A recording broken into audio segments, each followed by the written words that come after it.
हाय, नमस्ते। आयुर्वेद में बोला गया है कि कॉपर के वेसल में पानी रख के पिया करो, सेहत के लिए अच्छा होता है। बहुत से पेशेंट पूछते हैं। मेरे मन में सवाल आता है, हम 1991 से आयुर्वेद के फील्ड में हैं, बाकायदा अंडर ग्रेजुएशन कर लिया, एमडी कर लिया, पीएचडी भी कर लिया, लेकिन हमारे पढ़ने में तो ऐसे आया नहीं। कहीं पे लिखा होगा, कहीं पे छोटे से एक आधे कॉर्नर में, मैं ना नहीं बोलता हूँ, लेकिन ऐसे पढ़ने में तो नहीं आया है। तो आयुर्वेद में क्या लिखा है फिर? तो आयुर्वेद में ऐसे डायरेक्शन एज सच किसी वेसल में आप पानी रख के पियो, ऐसे डायरेक्टली तो किसी भी चीज़ के बारे में ऐसे बोला नहीं गया है। अगर बोला गया भी है तो वो है मिट्टी का बर्तन। जैसे साइन कन्वेंशन होता है, समझिए आपने लिख दिया 51, तो उसका मतलब है उस 51 से पहले प्लस का साइन है, सो इस प्लस 51। अगर आपको -51 बोलना है तो आप अलग से उसको माइनस आपको वहाँ पे लिखना पड़ता है। इसे बोलते हैं साइन कन्वेंशन। तो इसी तरह आयुर्वेद में भी साइन कन्वेंशन है। तो जब भी किसी के बोला जाता है किसी से कि जाओ एक पात्र लेके आओ, तो वहाँ पूछने का नहीं कि कौन सा पात्र लेके आए, तो वहाँ पे अंडरस्टूड है कि मिट्टी का पात्र आपको लाना है, तो मिट्टी का बर्तन।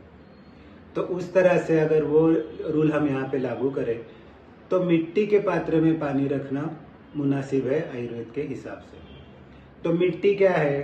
तो केमिकली इनर्ट है।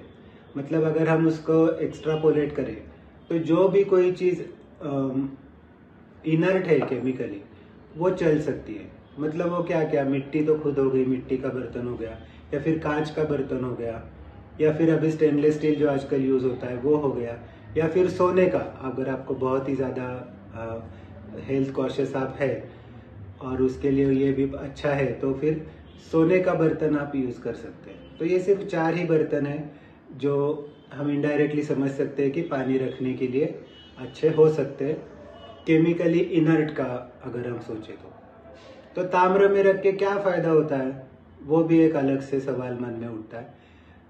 तो अगर आप इंटरनेट पे ढूंढे तो एक आता है कि डिसइंफेक्टेंट, मतलब बैक्टीरिया मर जाते हैं पानी के और सेहत के लिए अच्छा होता है। अच्छा मतलब क्या, वो पता नहीं, अच्छा होता है।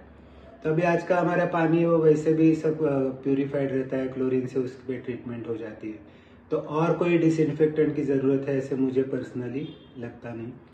दूसरा, आयुर्वेद का जो दूसरा एक पार्ट है, कंपार्टमेंट है, डिपार्टमेंट है, जिसे रसशास्त्र बोलते हैं, जिसमें बहुत से हेवी मेटल्स के बारे से दवा बनाने का विधान बताया गया है।